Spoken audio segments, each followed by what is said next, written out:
What about the Bills instills any confidence over the last 3 weeks? And should they be favored by 10 points against a, let's call them mediocre Buccaneers team? I think At that's best. fair, right? Right, At like, best. they're not bottom 5. They're Mm-mm. probably bottom 10, 12, somewhere in that range, right? Should the Bills be double-digit favorites, against a below average team? No, I don't think so at all. That seems like a big spread, doesn't it, from what we've seen from this Bills team so far? Yes. It is, but my model said 9.5 to 10 is about right. When this was at 8.5, Buffalo was absolutely 100% the side to take. But now it is sharp.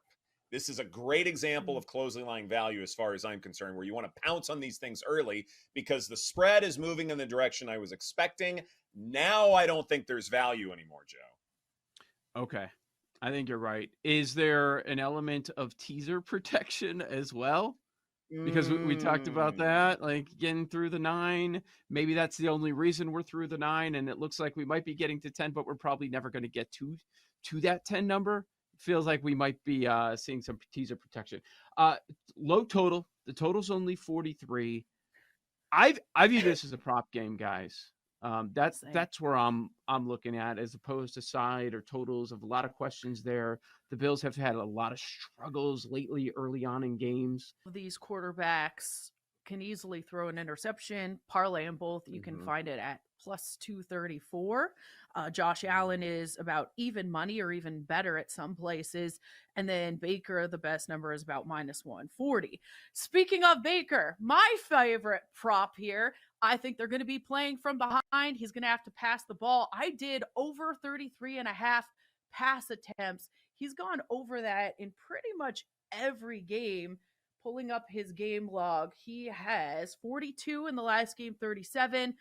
October 1st, 32, 25, and 34. So 2 games he went under. One he went quite a bit, but 32, pretty close to 34. And the last 2 games he went way over 33 and a half. So I like that number for Baker Mayfield, assuming that they'll probably be playing from behind. He'll have to pass the ball. And yeah, it's my favorite prop. The Bucs love playing zone coverages. That is largely what they do at one of the higher rates in football. And Stephon Diggs is elite in zone, as you would expect. He's pretty good in man as well, but zone coverage, that's what makes him special. 459 receiving yards versus zone. That is 3rd highest in the NFL. Certainly against man, better advanced numbers, but just 219 receiving yards, that ranks 6th. And yeah, he's an elite receiver. It may not matter, but also keep in mind that Connor Allen pointed out Dalton Kincaid is fantastic against zone coverage. In his last game, week 7, he racked up 7 catches for 71 yards against zone defense and just 1 catch for 4 yards against man. So to me, if the Bucs do not resort to more man coverage, this is a Stephon Diggs game and also a Dalton Kincaid game as well. Yeah, I thought about Kincaid, but I'm a little concerned. He just had his career high 8 for 75, caught 8 catches on 8 targets. So the numbers bumped up. I wouldn't hate it. It's 37.5, 3.5 receptions is the number there. To your point on Rachaad White, that's one thing I don't understand what's happening with Dave Canales. Like, he is so stubborn. Rachaad White, right to the middle of the pile again and again and again. Like, I just don't understand it. So I was looking at White unders. Like, do we want to do something where, okay, the Bills are going to run away with it? Are they going to be able to run the ball? But the thing with Canales is he's going to force it. White is getting the rushing attempts. It doesn't matter if they're in a blowout or not. And it's really bothered Baker.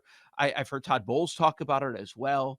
So they're not all that pleased at times with offensive coordinator Canales. White under 44.5 rushing yards would be the way that I would go if you want to do something there. Yeah, I mean, as far as yards after contact per attempt, White's at the bottom. It's 1.1 on average. 1.1 after contact. He hasn't had much luck there. We're all assuming it's Baker, right? It'd be a Baker game? I would think so. I think so. Yeah. Okay. He's questionable. That's why I ask, and it keeps jumping up a little bit. Explain why the Pittsburgh Steelers are the biggest fraud in the National Football League. Well, the Pittsburgh Steelers as a franchise might be the biggest fraudulent franchise in the history of North American professional sports, because it's not this year. It's year after year after year after year after year that they have terrible metrics. They don't have good numbers. They get outplayed in every game that they play in, but yet somehow they continue to find ways to win games. So they might not even be a fraudulent team this year. They might just be a fraudulent franchise. I don't know how they continue to do it. Mike Tomlin has like a 45-40 record as an underdog.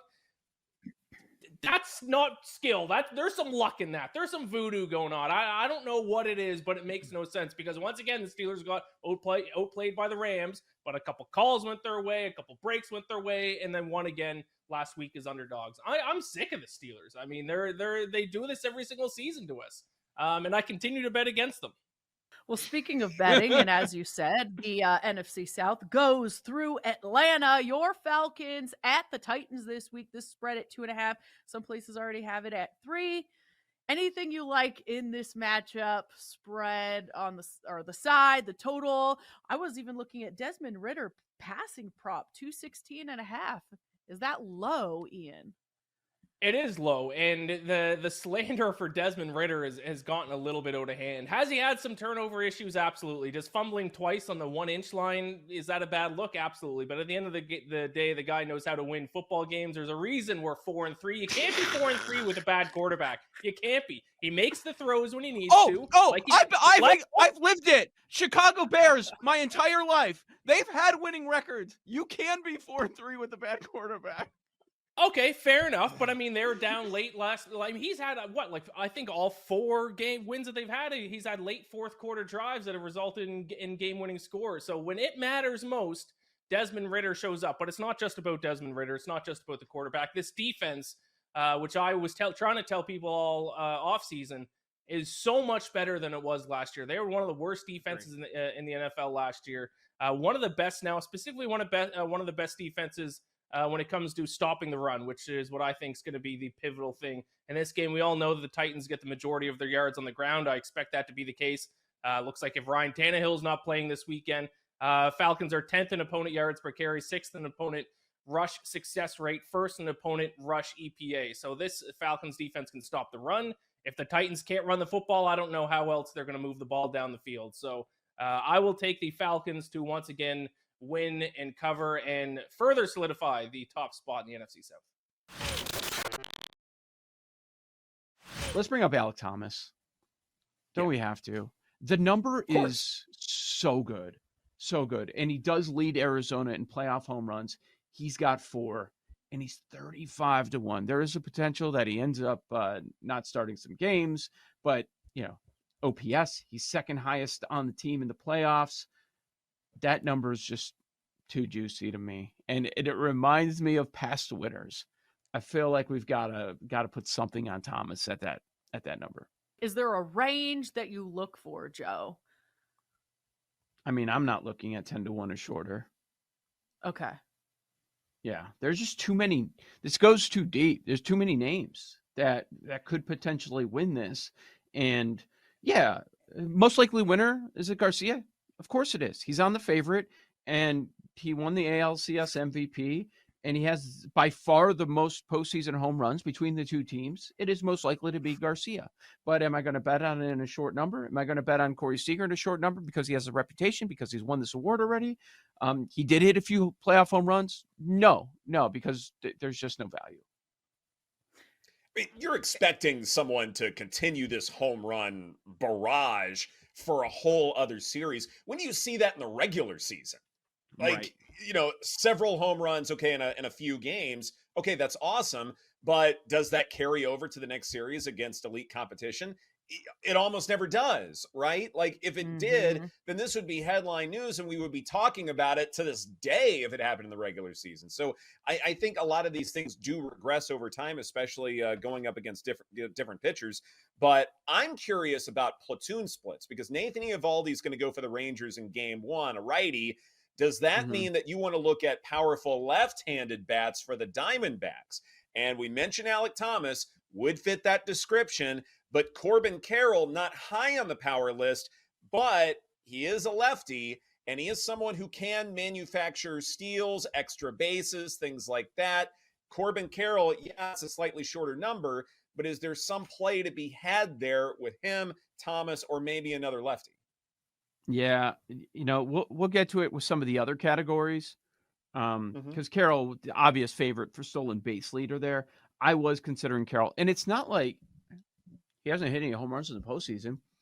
With as surprising as these playoffs have been, would it surprise anyone if Carroll, who does have a couple homers here recently, if the on base guy, the stolen base guy, ends up being the power guy in this series?